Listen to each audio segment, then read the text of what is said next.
Welcome to the Facilitators Deep Dive Podcast, your podcast on your way to facilitation mastery. Welcome to our deep dive into training from the back of the room. Sounds exciting. It is. It's by Sharon Bowman, Mm-hmm. and it's all about making learning experiences, that really work, and ditching that whole sage on the stage kind of thing. Yeah, I've heard of it. Yeah. And honestly, I'm pretty pumped about this one because, haven't we all sat through, boring training sessions and kind of wondered, is this really the best way to learn? I think we all have. Yeah, I mean, Bowman, she makes a really compelling case that those traditional training methods, all that emphasis on lecturing and passive listening are just not effective. Right. And she actually starts the book with this, really provocative question. She says, do I want them to hear it or do I want them to learn it? Oh. I know, right? What?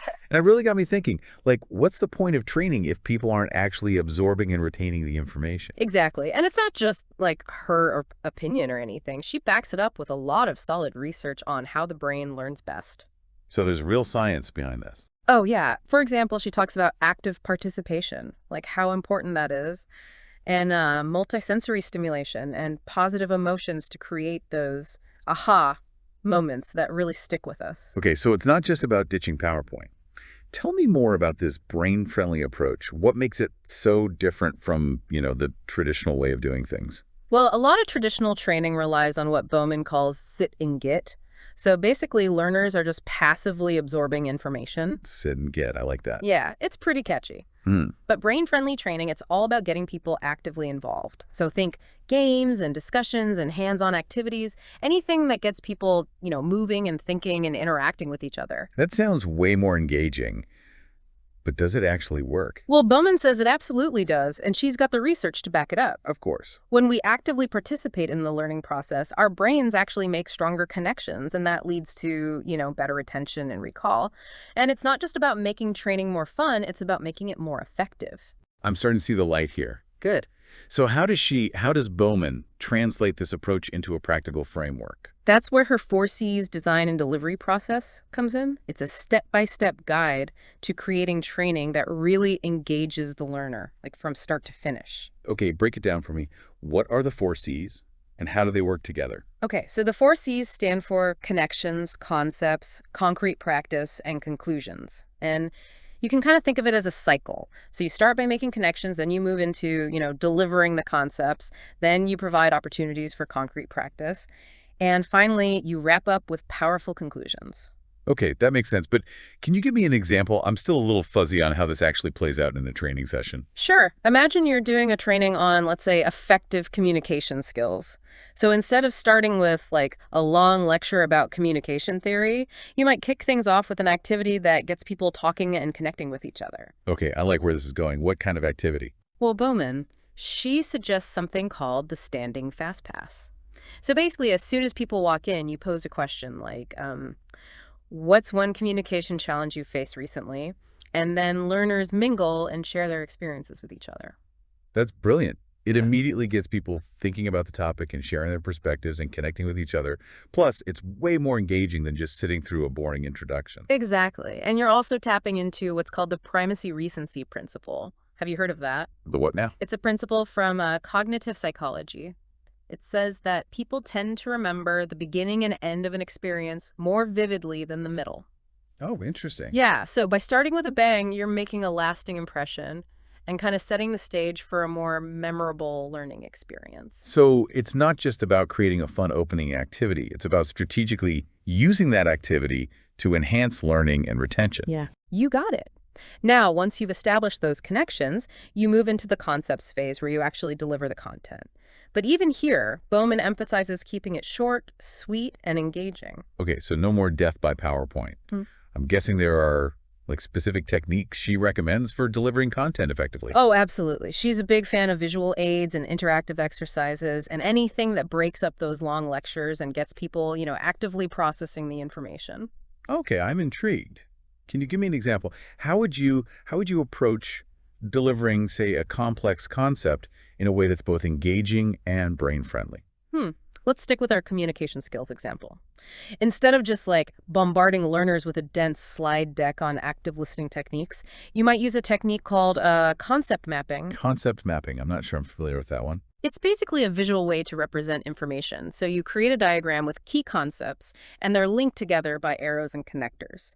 It's a great way to break down complex information into smaller chunks and show relationships between ideas and engage learners in a more active way. Ah, I see. So instead of just passively listening to a lecture, learners are actually creating a visual representation of the concept, and that probably helps them remember the information better too, right? Exactly.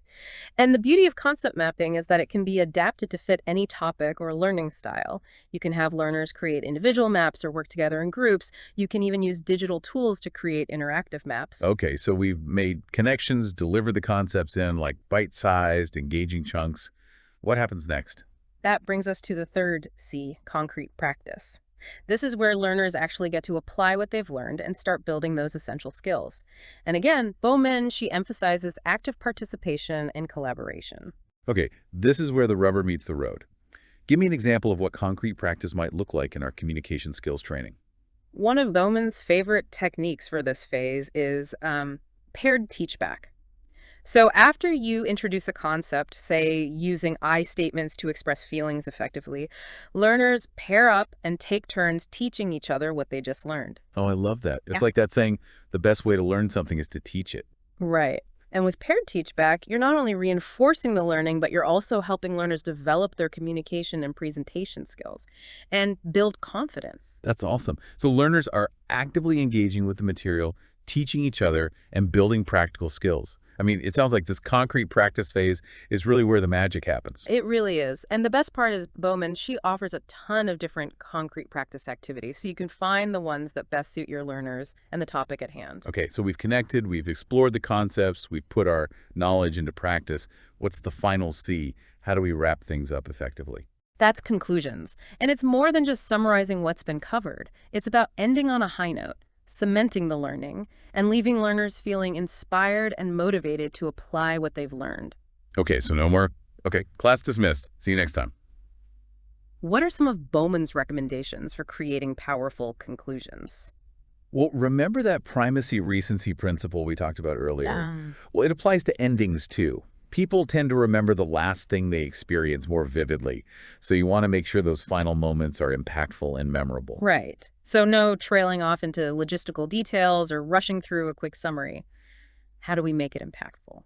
One technique she suggests is the learning log. So learners spend a few minutes reflecting on the key takeaways from the training, and they write down their insights and, maybe action steps or anything that particularly resonated with them. That's a great idea. It's like a personalized takeaway booklet that helps them consolidate their learning and create a plan for applying it back on the job. Exactly. And by putting their thoughts into writing, they're further solidifying those connections in their brains. I like it.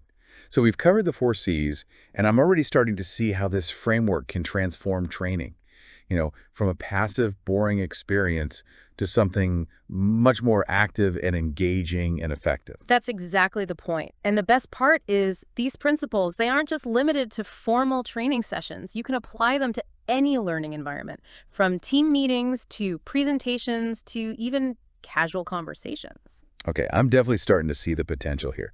But before we dive into more specific techniques and activities, there's one thing I'm curious about. Bowman, she also talks about the myth of adult learning, right? Mm.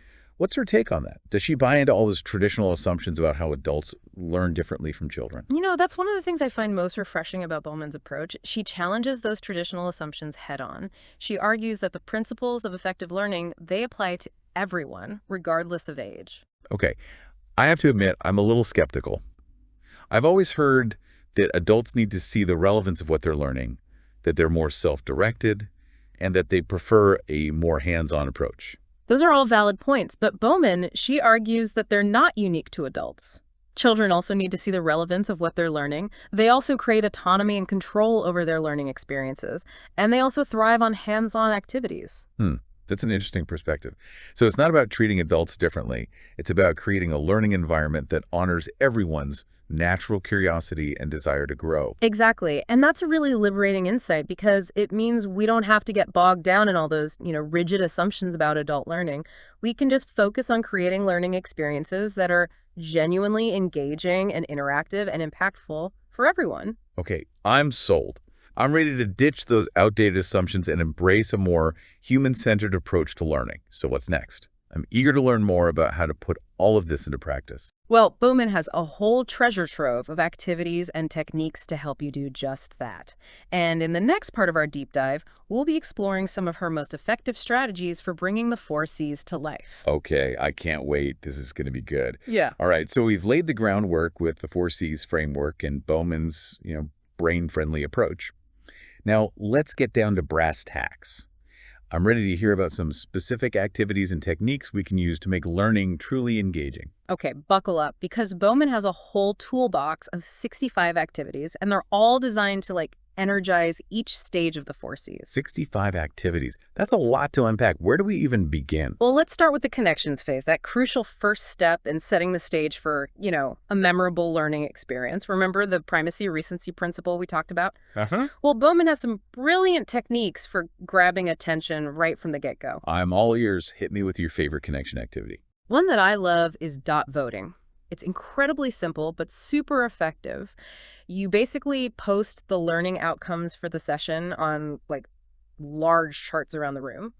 Then each learner gets a handful of colored dots and they literally vote on the outcomes that are most important to them. Ooh, I like that. It's visual, it's interactive, and it gets people thinking about their own learning goals right away. Exactly. And it's a great way to kind of gauge the room's interests and tailor your content accordingly. Plus, it creates this buzz as people move around and chat and see what others are prioritizing. I can already picture it. It's like a silent auction for learning outcomes.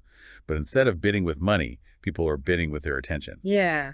Okay, what's another technique you like for making those initial connections? Okay, this one's called Think It, Then Ink It, and it's all about getting those mental gears turning. You pose a thought-provoking question related to the topic, give learners a minute or two to just jot down their ideas on index cards. Okay, so we're tapping into that primacy effect again. But this time we're also getting people to think, critically and individually before we dive into the content as a group. Right, and then you can have learners share their thoughts in pairs or small groups or with the whole group.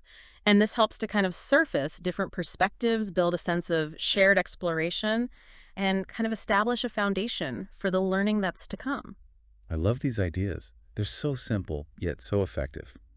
Okay, let's move on to the concepts phase. Bowman's all about ditching the long lectures, but even with short focus segments, we need to keep things interesting, right? Absolutely. Bowman has a ton of techniques for delivering content in a way that's, engaging and memorable and brain-friendly.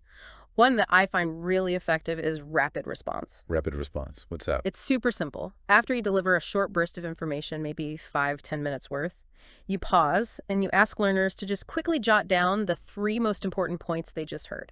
Ah, I get it. It's like a mini pop quiz, but without the pressure of a grade.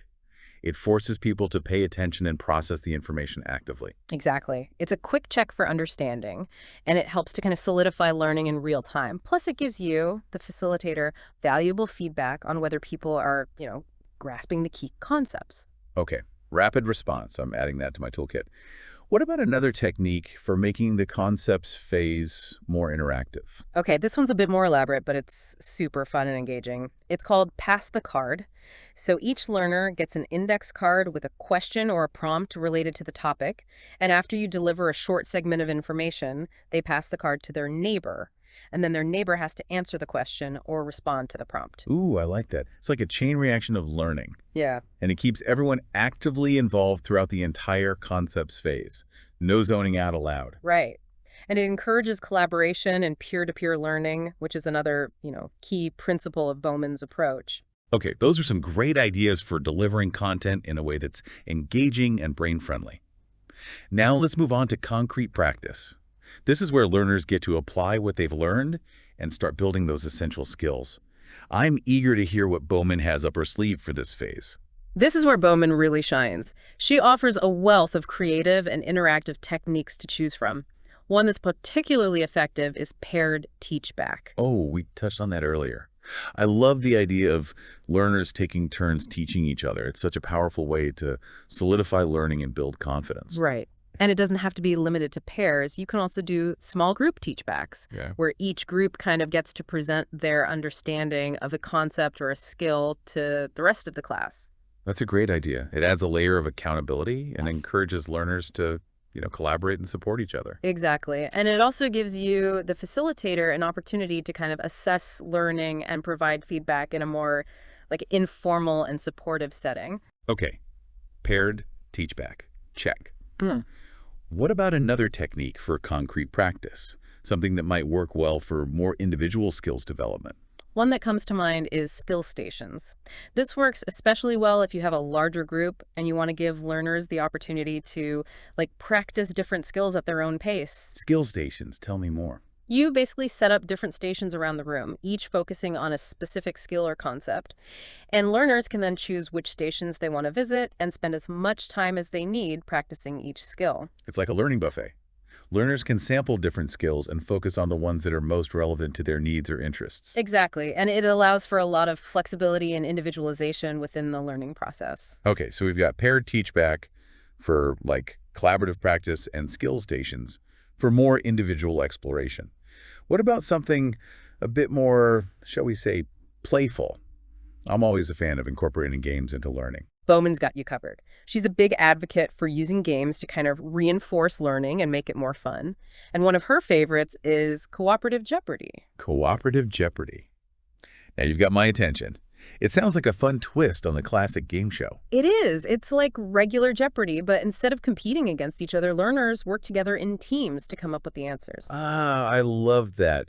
It takes the pressure off individual performance and encourages collaboration and teamwork. Plus, who doesn't love a good Jeopardy challenge? Right. It's a great way to review key concepts, have some fun, and foster a sense of like camaraderie among the learners. Okay, we've covered some great techniques for connections, concepts, and concrete practice. Before we move on to conclusions, I want to circle back to something you mentioned earlier, Bowman's encouragement for learners to create their own games and activities. Why is that so important? That's a great question. Letting learners take ownership of the learning process is incredibly empowering.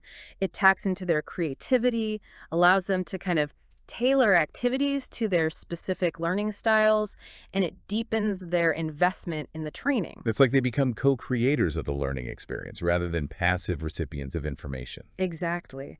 And when people feel like they have a stake in the process, their motivation and engagement levels, they just skyrocket. Plus, they often come up with incredibly creative and effective ideas that you might never have thought of on your own. It's like tapping into a hidden well of collective wisdom and innovation. And it reinforces that core principle of shifting the focus from the sage on the stage to the guide on the side. Absolutely. It's about creating a learning partnership where everyone has something valuable to contribute. Okay, that makes a lot of sense. So we've explored a bunch of techniques for the first 3 C's. Now let's talk about conclusions. How do we wrap things up in a way that cements learning and leaves learners feeling energized and inspired? Remember that primacy-recency principle we keep coming back to? Yeah. Well, it applies to endings too. Bowman, she emphasizes the importance of wrapping up powerfully to create a lasting impression and motivate learners to apply what they've learned. Okay, no lame. Okay, we're out of time. See you next week. Endings. What are some of Bowman's go-to techniques for creating memorable and impactful conclusions? One that I find really effective is the 1-minute paper. It's super simple, but incredibly powerful. 1-minute paper. That sounds intriguing. How's it work? You basically give learners 1 minute to write down the most important thing they learned during the session and one question they still have. Ah, I see. It's like a quick pulse check on learning and a way to identify any lingering questions or areas that need clarification. Exactly. And you can either have learners share their responses with the group, or you can collect them and use them to inform your future training sessions. I love the simplicity and the flexibility of that. Okay, 1-minute paper added to the list. What about another technique for conclusions, something a little more interactive and perhaps celebratory? Bowman's a big fan of using celebrations to kind of end training sessions on a high note. One technique she suggests is applause, applause. Applause, applause. Now that sounds fun. I'm intrigued. It's all about recognizing and celebrating the learning that's taken place. So learners form a circle, and each person takes a turn stepping into the center and sharing one thing they learned, or maybe one takeaway that they'll be applying back on the job. And as they share, the rest of the group gives them a round of applause. I love that. It's simple, it's positive, and it creates a sense of shared accomplishment. It's like a collective pat on the back for a job well done. Exactly. And it also reinforces the idea that everyone has something valuable to contribute, Right. and that learning is something to be celebrated. Okay, so we've got the 1-minute paper for like capturing those key takeaways. And applause for ending on a celebratory note. Hmm. But knowing Bowman, I'm guessing she has some more unconventional conclusion activities up her sleeve. What's one that really stands out? Okay, this one is definitely on the more creative side. And it's a great way to kind of inject some fun and energy into those final moments of a training session. It's called human bingo. Human bingo. Tell me more. This sounds right up my alley. Each learner gets a bingo card with different squares that represent, key concepts or skills covered during the training. And then they have to mingle and find other learners who can answer questions or demonstrate those skills, getting signatures to fill out their bingo cards. Oh, that's clever. It's like a scavenger hunt for learning, but instead of searching for objects, they're searching for knowledge and skills within the group. Right. It gets people moving and interacting and reviewing the material in a fun and engaging way. Plus, it creates opportunities for those like spontaneous peer-to-peer learning moments that Bowman is all about. Okay, I'm loving these conclusion activities. They're all about wrapping up the training on a positive note, cementing learning, and leaving learners feeling like energized and motivated. Exactly. And remember, these are just a few examples from Bowman's treasure trove of, 65 activities. She encourages trainers to get creative, experiment, and find the techniques that work best for their learners and the topic at hand. Okay, so we've explored some specific techniques for each of the four C's, and I'm already feeling inspired and ready to revamp my approach to training. But I'm curious to hear more about those deeper insights you mentioned. What are some of the nuances of Bowman's approach that we haven't touched on yet? One thing that Bowman emphasizes throughout the book is the importance of the learning environment itself. It's not just about what you teach, but also where you teach it. All right, we're back for the final part of our deep dive into training from the back of the room. We've explored those four C's, a whole bunch of really cool activities, and even touched on some of those deeper insights about the learning environment and evaluation. Yeah. What else does Bowman have in store for us? I'm ready for those nuanced insights you mentioned. Well, one thing that really resonated with me is how Bowman, she kind of tackles the idea of learning styles. You know, that concept that some people are visual learners while others are auditory or kinesthetic learners. Oh yeah, I've definitely heard of that. Yeah. I think I even took one of those quizzes once to figure out my learning style, but I never quite understood how to actually apply it in practice. Well, that's because the whole concept of learning styles is, it's a bit of a myth. Bowman actually cites research showing that there's no scientific evidence to support the idea that people learn best through one particular, sensory modality. Really. So all those quizzes and workshops I've seen about learning styles are basically bunk. Pretty much. Bowman, she argues that while people may have preferences for certain ways of learning, everyone benefits from a multisensory approach. In other words, the more senses we engage in the learning process, the better we learn. Okay, that makes sense. It's like that saying, variety is the spice of life. I guess it applies to learning too. Exactly. So instead of trying to pigeonhole learners into specific styles, Bowman encourages us to create learning experiences that incorporate visual, auditory, and kinesthetic elements. So instead of just lecturing about a topic, we might use visuals, play a short video, have learners do a hands-on activity, all in the same session. Exactly. It's about catering to a variety of learning preferences and just keeping things fresh and engaging. And it aligns perfectly with her brain-friendly approach. Okay, I'm definitely on board with that. It's way more inclusive and honestly, it just makes more sense. Right. And speaking of inclusivity, Bowman also talks about the importance of creating, a welcoming and supportive learning environment for everyone. That's so important. We want everyone to feel safe and comfortable participating, sharing their ideas. How does Bowman suggest we do that? Well, she talks about establishing those clear ground rules for respectful communication and creating opportunities for everyone to contribute, being mindful of language and cultural differences. That's great advice. It's about fostering that sense of community, that sense of belonging within the learning environment. Exactly. And it's not just about being, politically correct or anything. It's about creating a space where everyone feels valued and respected and where everyone can learn and grow. Okay, so we've debunked the myth of learning styles and talked about creating an inclusive learning environment. What other nuanced insights did you get from the book? One thing that really stuck with me is Bowman's emphasis on the importance of reflection. She argues that reflection is essential for consolidating learning and making it stick. Reflection. You mean taking time to think about what we've learned? Exactly. Bowman suggests building in those like regular reflection breaks throughout the learning process.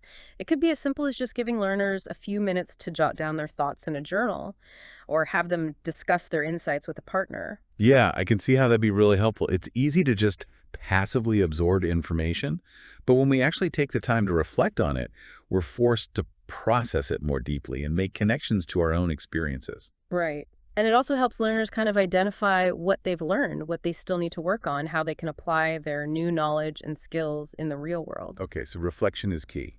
Anything else you want to highlight before we wrap things up? One final thought that I found particularly inspiring is Bowman's belief in the transformative power of learning.